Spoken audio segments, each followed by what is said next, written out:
to a series on eternity. This could be the longest series we've ever done.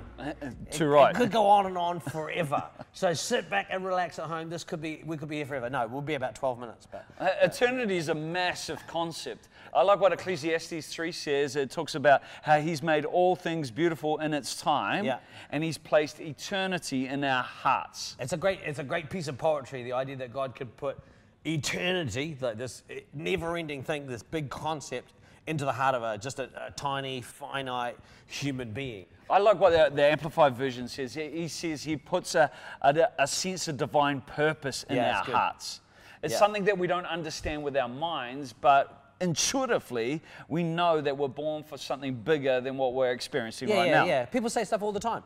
There must be a reason. They're trying to understand the mundane things of life. There must be some bigger reason for this or for that, And I think in that Amplified Bible, it goes on and says that there's a longing to understand the things that we can't understand that's put in the heart of a human being.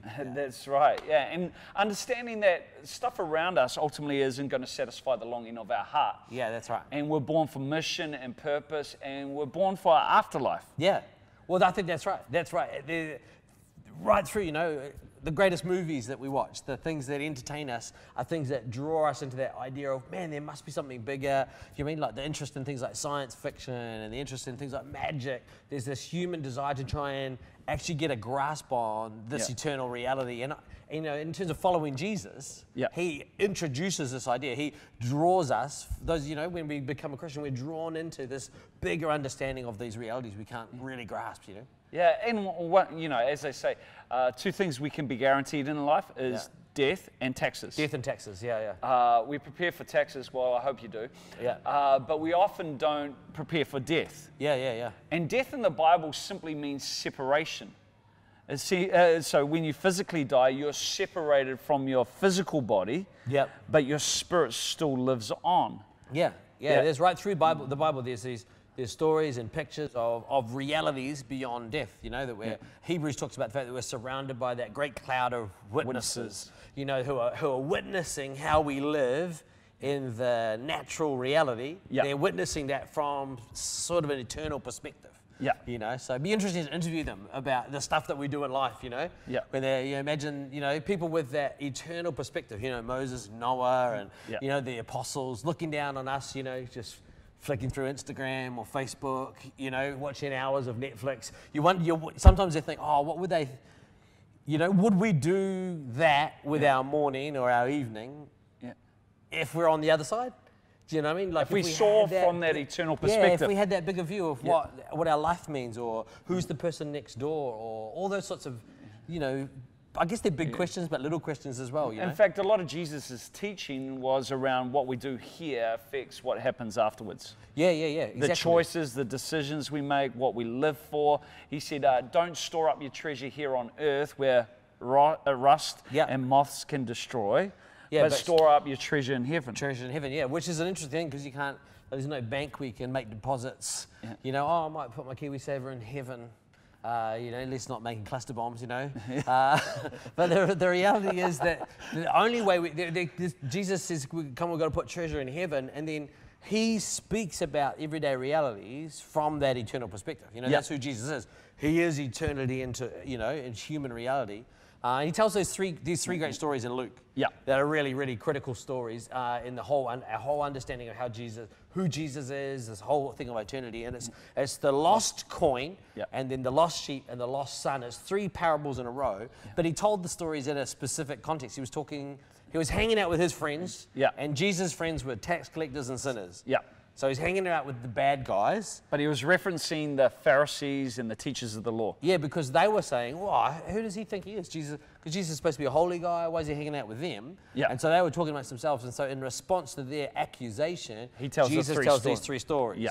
And the first one is the lost coin. And it tells the story of a woman who has 10 coins, and the 10 coins were like a wedding ring. Instead of a wedding ring in their thing, they would be given a necklace of 10 coins that was a symbol of their marriage. So it's a relational thing, really important thing, really something. You might lose your earrings or whatever, but a wedding ring is a slightly more Valuable, meaningful. I guess meaningful rather might be less valuable, but more meaningful. True. Most, if you got married when you're young, your wedding ring might not be worth that much money, but it's the meaning that goes. Shop. Yeah, $2 shop. Yeah, or if you still got the Bundaberg ginger beer ring. No. Okay, but so she loses a coin out of her 10 coins. And then it says she turns the house upside down. Yep. You know, like your mum would do if she's lost something. My mum would turn the house upside down, make us all hunt, and she gets her friends helping, and they hunt until they find the coin. So she goes on this mad search because of what that coin meant to her, you know, because it was valuable. Yeah. And it didn't change value because it was lost. It was still valuable, you know. Yep. So she goes on this massive hunt. And the next story is the sheep one, which is a cool one. It's but going back to the coin, it communicates value. And when we're talking about treasure in heaven, what is the treasure of heaven? Yeah, exactly. It's got to be people. Yeah.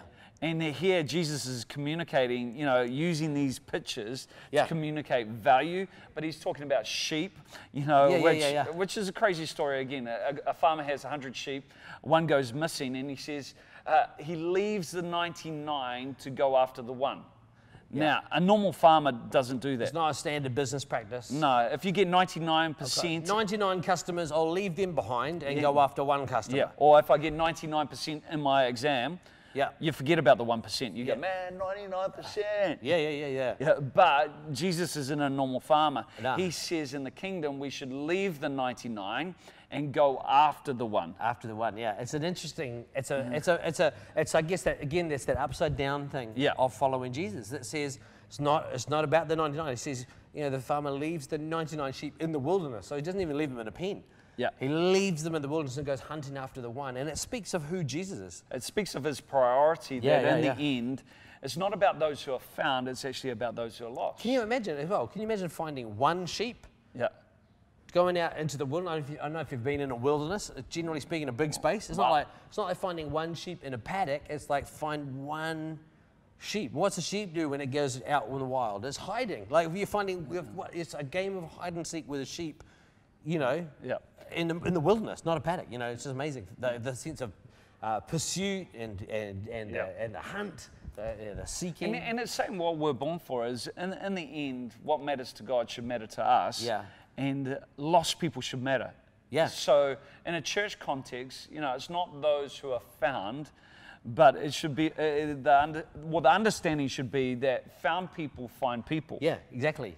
If you're found by God, our priority needs to be actually reaching out to those who are lost. Yeah, exactly. So the woman with the coins, she wasn't just going, oh yeah, I've got my 9 coins, that's all right.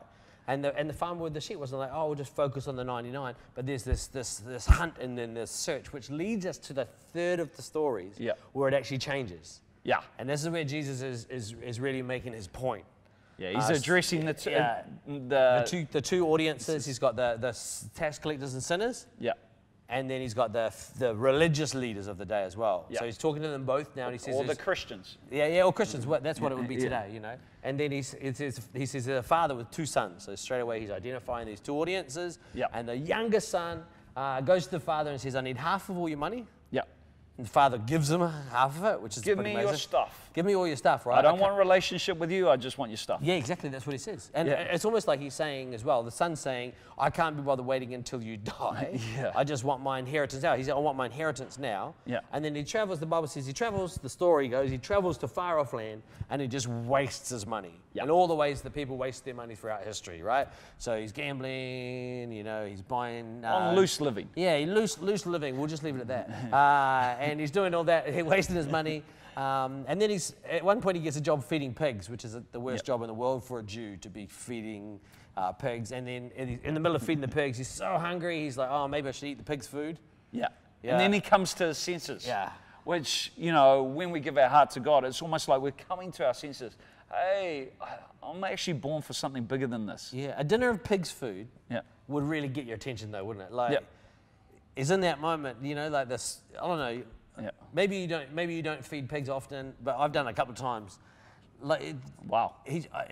That's what we're saying at the start, you know, everyone's got this, there's got to be more than this, and I don't want to question what your job is or whatever, but sometimes it You know, we've got great jobs with pastors, but sometimes, you know, just the mundane of life can be like, oh, what does this really mean? I'm just feeding the pigs. Yeah. You know, but it can feel like that. And there's those moments where we come to our senses. Yeah.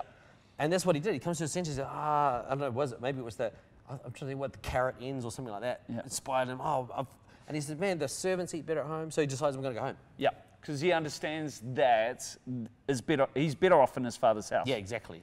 Exactly. Yeah. But the second audience they're dealing with is about the older brother and his attitude to the party that was thrown when the younger brother returns. Yeah, so the younger brother comes back, which would be a big deal. Yeah. They throw a party. Big party. But the older brother doesn't want to come in. No. He's the first Bible party pooper. Yeah. He's like, I'm not coming. Yeah. He's standing on the outside.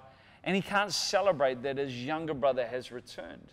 But yet, it was probably the older brother's role or mandate to go and look for the younger brother. Well, that's the big deal. Yeah. So the woman went searching for the coin. Yeah. The shepherd went searching for the lost sheep. And the older brother didn't go searching for the younger brother. And when the younger brother managed to find his way home, he didn't even want to be part of it. Yeah. And this is where Jesus is actually making a point. Story. Yeah. He's making a point, and he's pointing at you and me, and he's saying, come on, those of us who are found. Yeah. What's our response to the lost coin? What's our response to the lost sheep? What's our response to our lost younger brothers? Yeah. You know, first of all, are we even searching? Do you know what I mean? Are we even searching? And then when someone responds to Jesus, you know, what's our attitude? How pumped are we when someone responds to Jesus? Because they have. Where's my fatted cow? Yeah. That's what the older brothers. You didn't even give me a goat. Yeah, the older brothers. And it wasn't an argument about meat. No, you got to read the story because he just says to the father, "Oh, man, I've done all this stuff for you. I've served you. You know, for a Christian, we might say, oh, I've always done the right thing. I've always tried to behave myself or whatever. But you've never given me anything." And the father just says, "Well, everything I have is yours. I've given you everything. But why don't you come and join the party and celebrate that someone else has got access to the same blessing that you've got?" And it's a pretty confronting story if you think about it and just think, well, who am I in the story? You know, who am I? Yeah. You know, because at some point we were all that lost son. And there's no bigger party than when somebody returns to Jesus. There's nothing more fulfilling than being part of somebody's journey when they give their heart to Jesus. Because it's treasure. Yeah, it's treasure. It's treasure in heaven. And it's the ultimate thing that we can take into eternity with us. Yeah. And, you know, other stuff we focus on, I wonder whether it actually matters. And looking from this eternal perspective is so critical to life. You know, could we invest our whole life in something that doesn't really matter? It's possible. That's a scary thought. And do we have an older brother mentality? You know, I want you to discuss in your groups, you know, the difference between the younger brother. We know his response.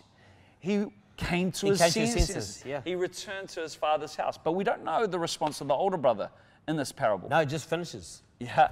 And finishes with him outside, not come to the party. Yeah. What's our response? You know, are we so focused and consumed with our own needs that we're neglecting the people around us who need to hear the gospel? Are we looking from an eternal perspective? And how has God called us to live our lives?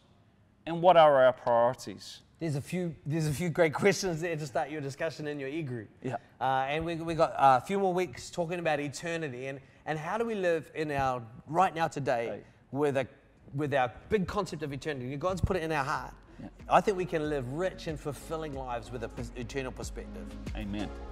Amen. We'll see you next week.